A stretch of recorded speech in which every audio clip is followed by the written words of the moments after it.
Good evening. This is the National News Telecast. I'm Uvin Hettiarachchi. A very good evening indeed. I'm Sutam Jaratna, and now let's take a look at today's headlines.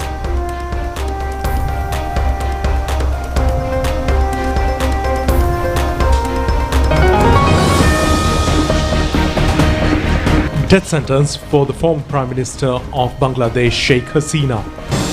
President requests the GMOA to assist the continuation of economic stability. Prices of 350 medicines reduced. A permanent program to solve the problems of local big onion farmers. Minister Vijitha Herath states that the target of $7.5 billion in foreign remittance is achievable this year. Tourist arrival to the island exceeds 2 million. $300 million of financial aid from the Asian Development Bank to Sri Lanka. A series of knee restoration surgeries at Kandy General Hospital.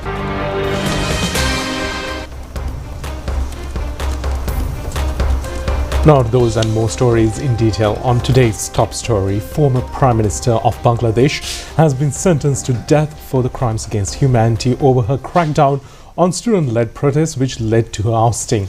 Sheikh Hasina was found guilty of allowing lethal force to be used against protesters, and 1,400 of whom died during the unrest last year.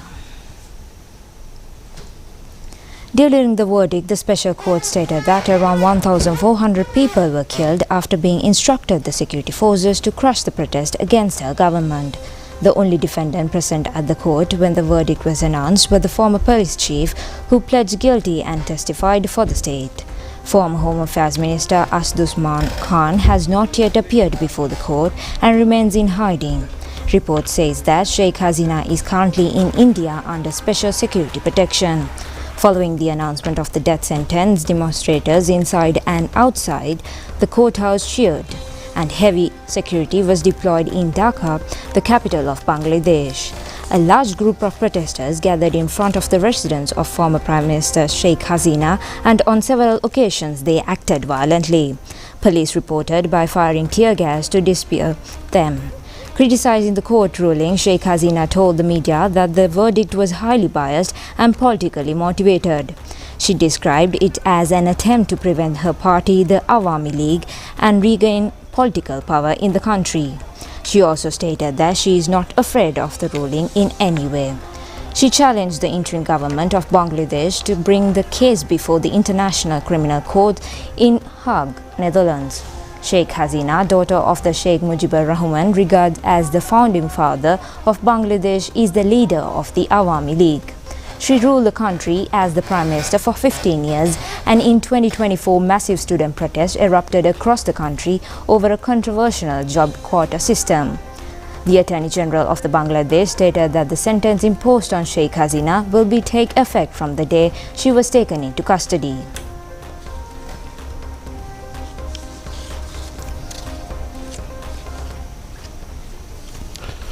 A tragic road accident in Saudi Arabia has left families in Hyderabad devastated. 45 Indian Umrah pilgrims, most of them from Telangana, were killed early this morning when their bus collided with a diesel tanker nearly 25 kilometers before Medina. Only one passenger survived and is undergoing treatment. The Telangana government and the Indian authorities have swung into action, setting up helplines and coordinating with Saudi officials for relief measures. The group had travelled from Hyderabad to Umrah on November 9th and was en route to Mecca to Medina when the bus collided with a diesel tanker in the early hours. There were 46 passengers on board. Only one survived the impact. 18 members of a single family from Ramanga were among the dead. The Telangana cabinet has announced ex gratia of 5 lakh rupees for each bereaved family and decided that last rites will be conducted in Saudi Arabia.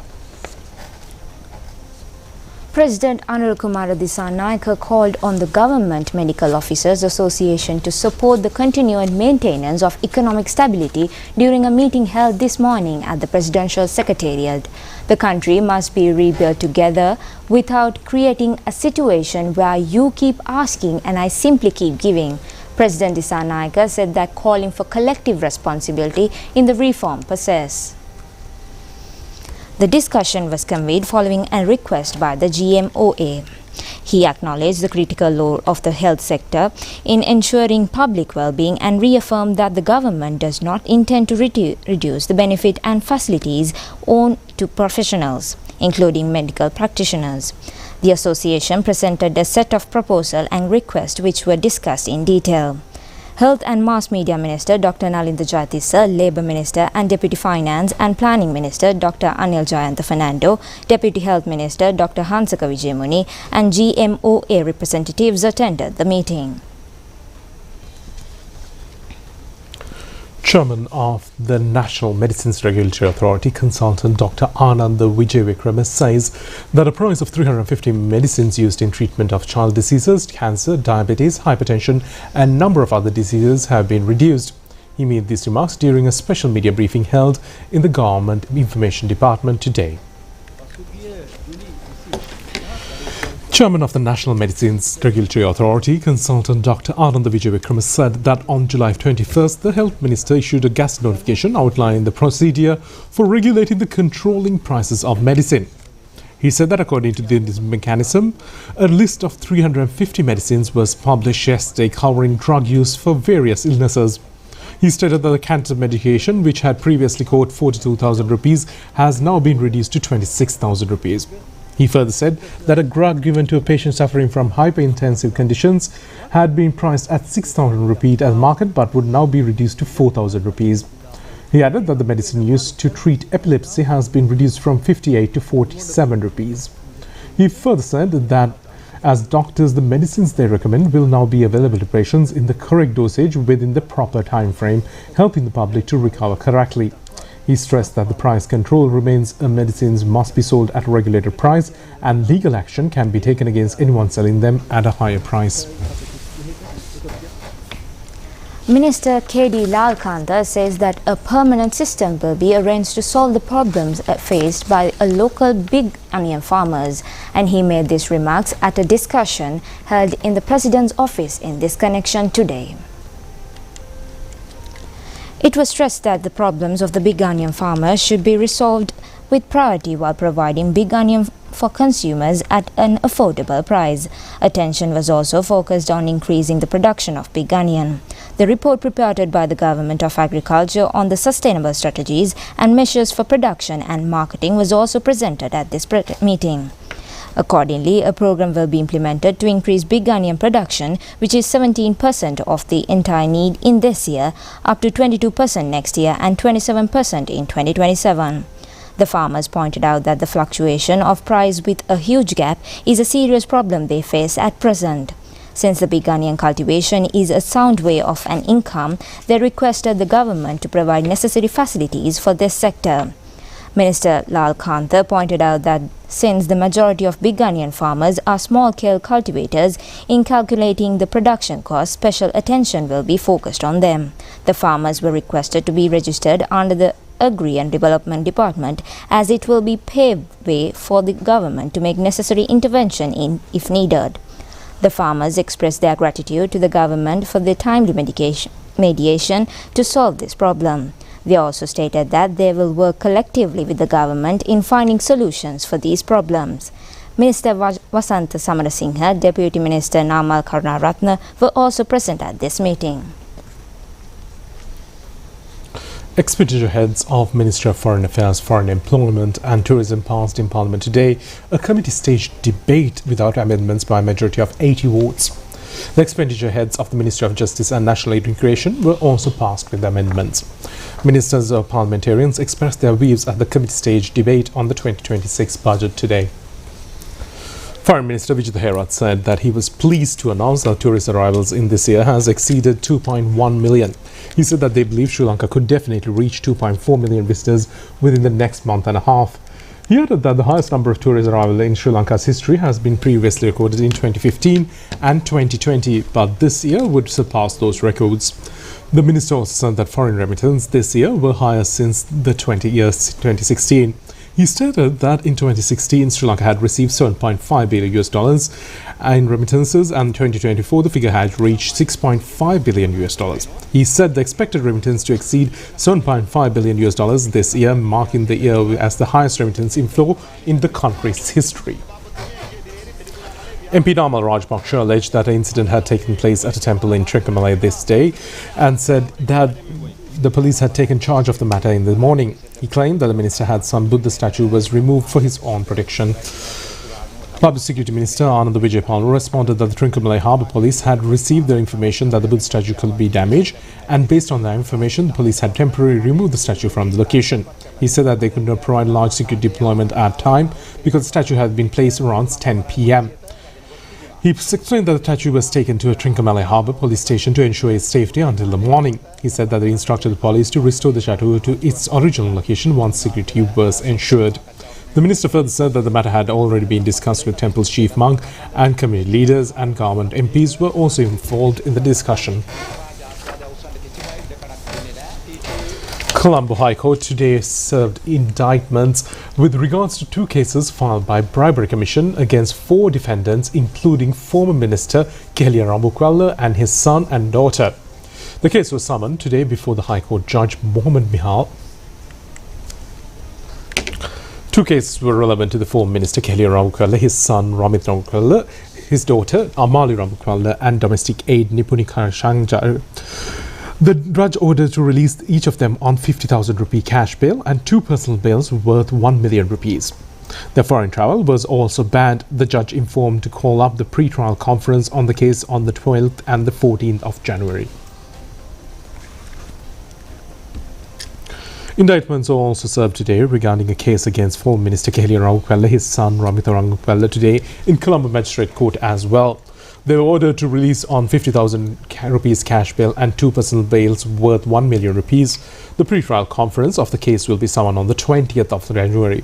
The case has been filed against them for misappropriating funds in the guise of paying salaries and allowances to their private staff and depositing them in their bank accounts. The charge against them is committing offences of corruption and abetting during the tenure as a minister.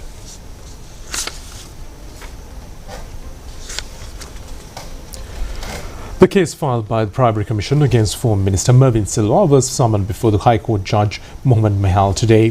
The former minister was charged with illegally earning assets close to 150 million rupees, exceeding his rightful income during the tenure as a minister. Mervyn Silva's lawyer told the court that his client is not guilty in the indictment filed by the Bribery Commission. Appearing for the Bribery Commission, Director General of the Commission said the Commission cannot be satisfied with the clarification submitted by the defendant on the income and expenditure. The Colombo Magistrate Court today ordered to release the Deputy Chairman of the Geological Survey and Mines Bureau, Honorable Puller, who is in custody at present. The suspect is released on 2 personal bails, each worth 1 million rupees. His foreign travel was banned. He is charged with offences of corruption by recruiting to the post of Assistant Director of Information Technology in an unlawful manner on the 30th of January 2020. The case is scheduled to be resummoned on the 23rd of January next year. Meanwhile, Minister Ananda Vijaypala pointed out that a special program is underway to contain the supply of narcotics in this country along with the demand for it, under the national program A Nation United. Minister Ananda Vijaypala said that one of the main objectives of the government is to contain the supply of narcotics in the country.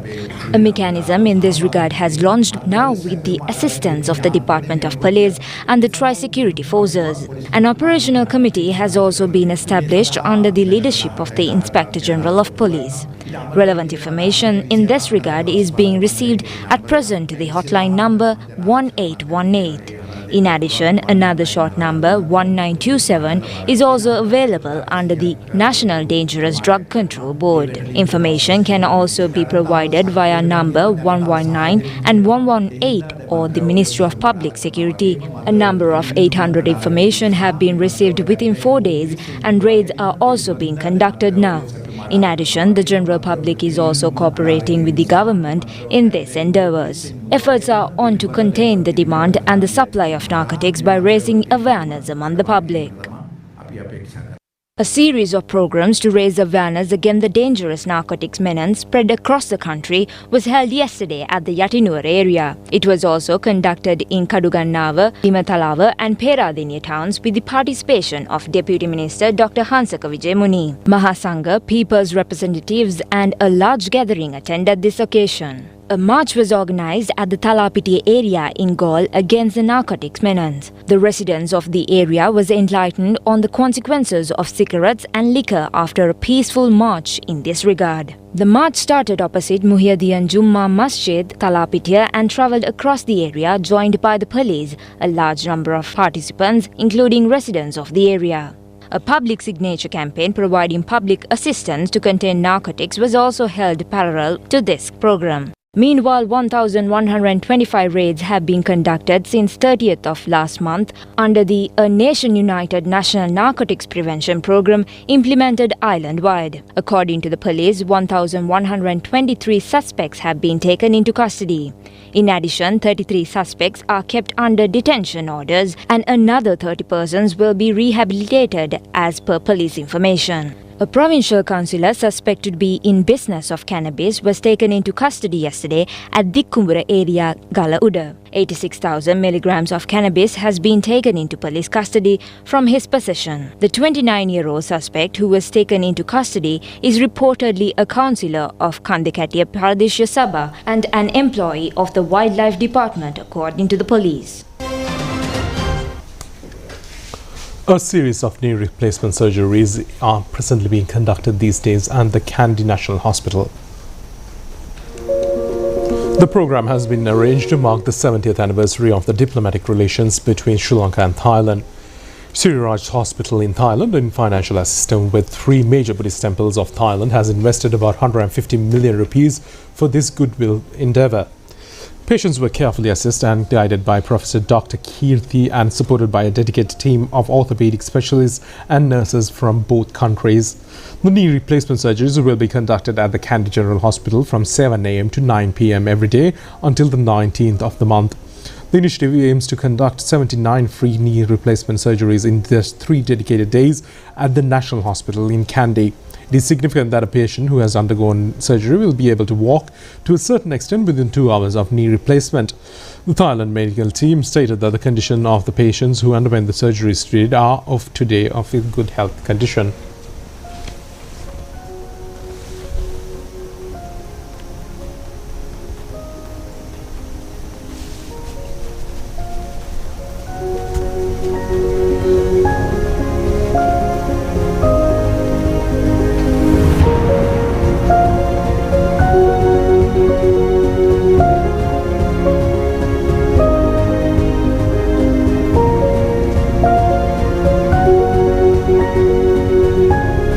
Consultant surgeon Dr. Kapila Ranasinghe of the Kandy National Hospital said that they selected patients who had been receiving treatment at the hospital for many years, especially those suffering from severe pain and unable to walk due to advanced arthritis.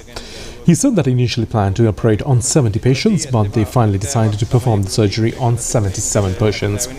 He added that the total of 111 knee joint operations were scheduled, and by the previous day, 110 surgeries had already been completed. He further said 28 patients had undergone the surgery.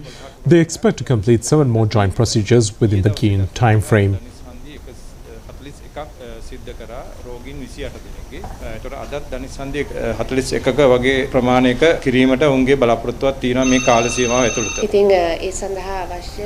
Director of the Kandy National Hospital, Dr. Iresha Fernando, said that all necessary implants and medical equipment for the surgeries will be bought from Thailand. She stated that the entire hospital staff supported the program and expressed gratitude to Thailand for their assistance.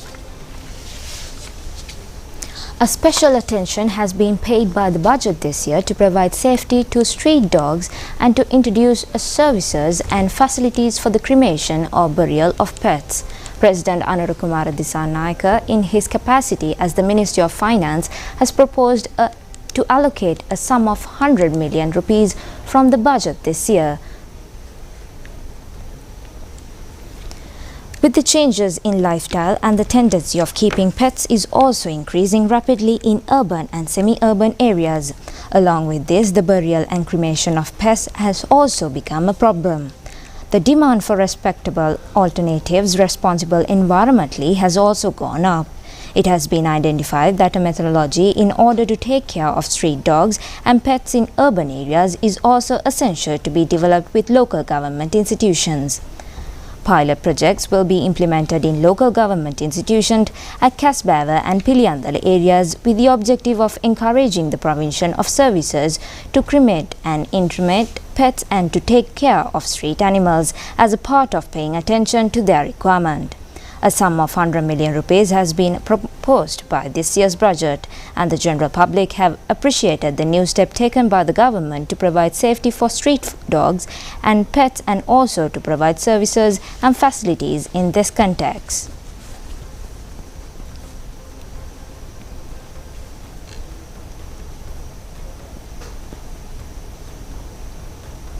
Chairman of the Kasbava Urban Council, Chamara Madhumakaluge, said that this is not a problem of Kasbava Urban Council and the government is taking efforts to create a society that will take care and love animals.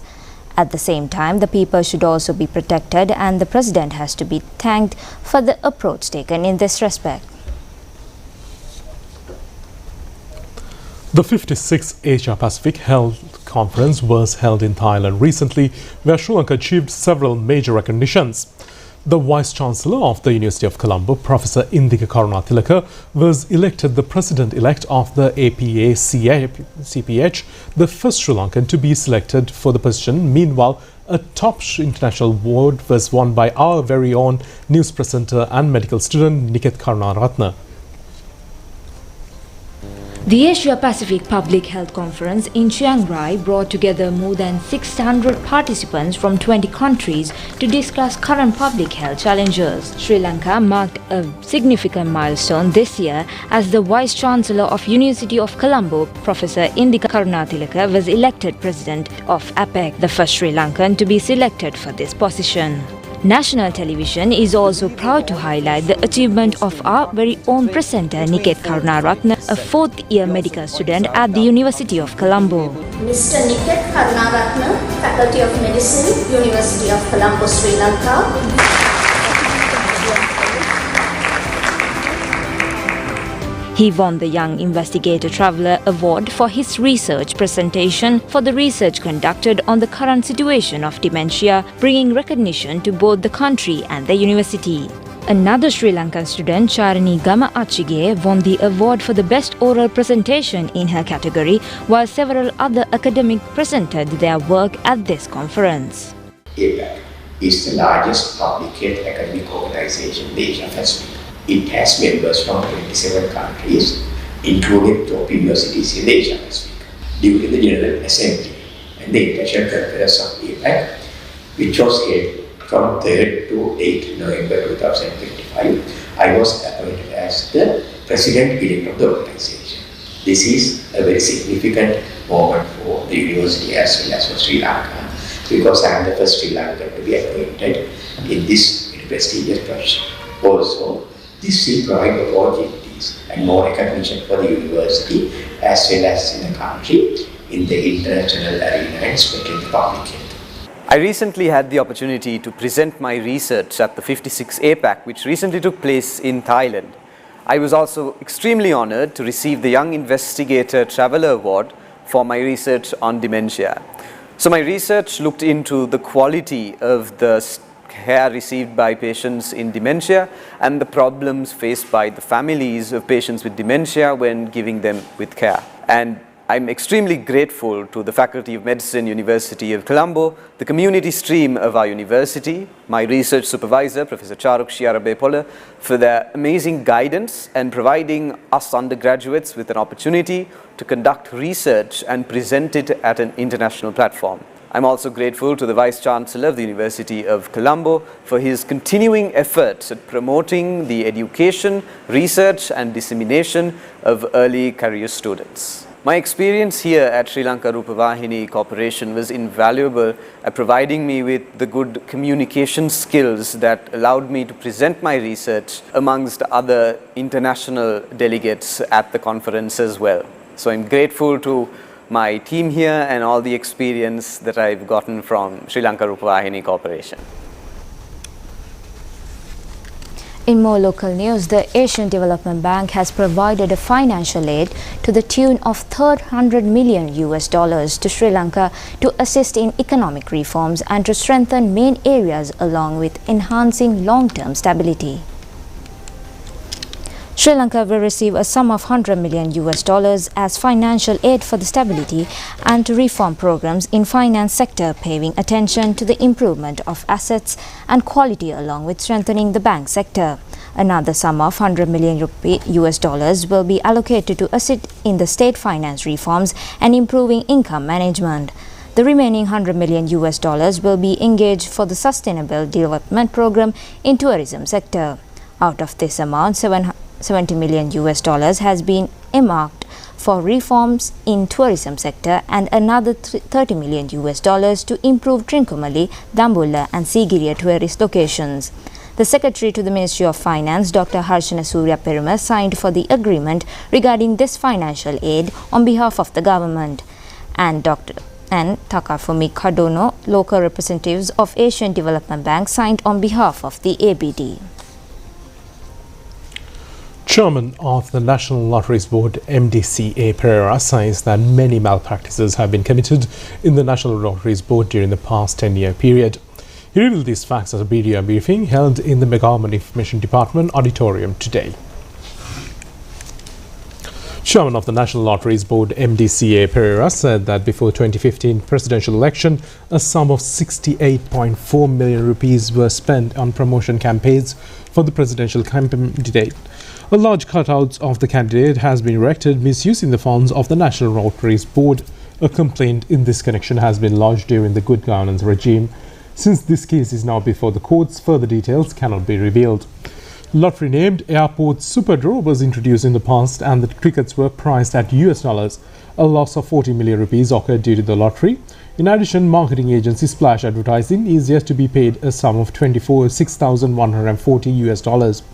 The person who is connected to this fraud and the persons who correct the culprit will be revealed in the future. Relevant culprits will be produced before courts and the people will be able to know the real amount they have misused. A huge amount of over $1 million has been misappropriated in the guise of paying salaries. More local items in brief. A female suspect was taken into custody yesterday at the Wolfram Street, who is alleged to be abetting a murder occurred at Kotahena area recently. The 32-year-old suspect has provided a motor car and whereabouts and information about the victim to the criminals. The Met Department says that the low-pressure zone development over the island will continue further. Due to this, showers of thunderstorm may occur from time to time in northern, north central, eastern and Uva province and in Hambantota district. Showers or thunder showers may occur in other areas of the island after 1 p.m. The Met report further says that heavy lightning may accompany with thunder showers in several places in the Uva and southern province and in the Kalatura and Ratnapura district.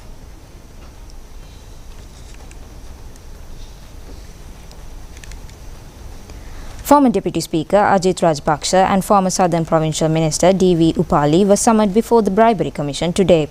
They were questioned in connection with the distribution of shares in 2019. We'll be back with news overseas after a short break.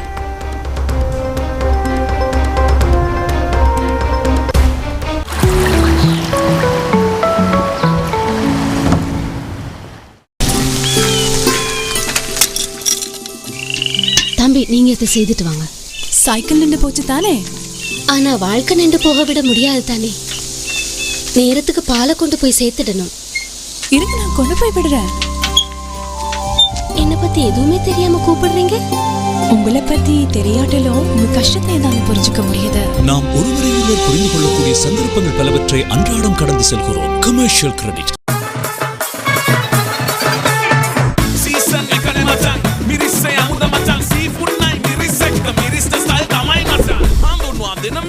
Style nai meri seafood fusion rasa prema kottumi fantamai.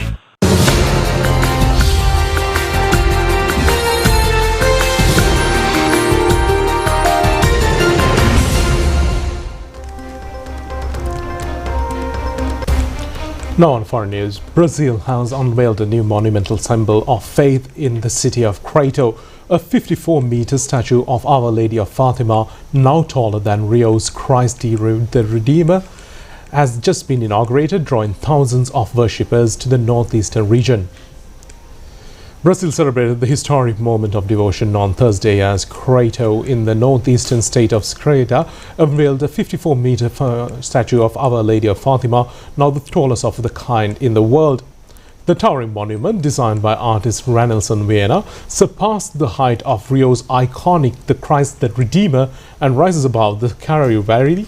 The inauguration formed a part of the Jubilee of Hope 2025 and drew thousands of worshippers for a solemn mass and a pilgrimage. The statue stands within the sanctuary of the Our Lady of Fatima, expanding the local tradition rooted in more than 7 decades ago arrival of the Portuguese pilgrimage image.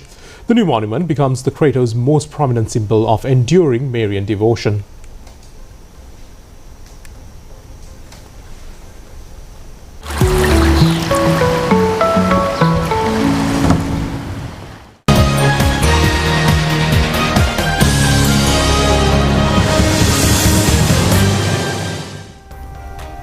Moving on to sports news, Sri Lanka emerging cricket team won their match against Hong Kong in the Asia Cup T20 cricket tournament of emerging teams today. The match was played at Doha in Qatar. Batting first, the Hong Kong team scored 117 runs, losing 9 wickets in their 20 overs. Shiv Mathur scored 26. In bowling, Trevor Matthews captured 3 wickets. Dunitwal Lalage and Vijaykanth shared 2 wickets each. In reply, Sri Lanka won the match by scoring 120 runs for 3 wickets in 13.5 overs. Nawendra Fernando was unbeaten on 47. Nishan Madhushankar scored 35 valuable runs.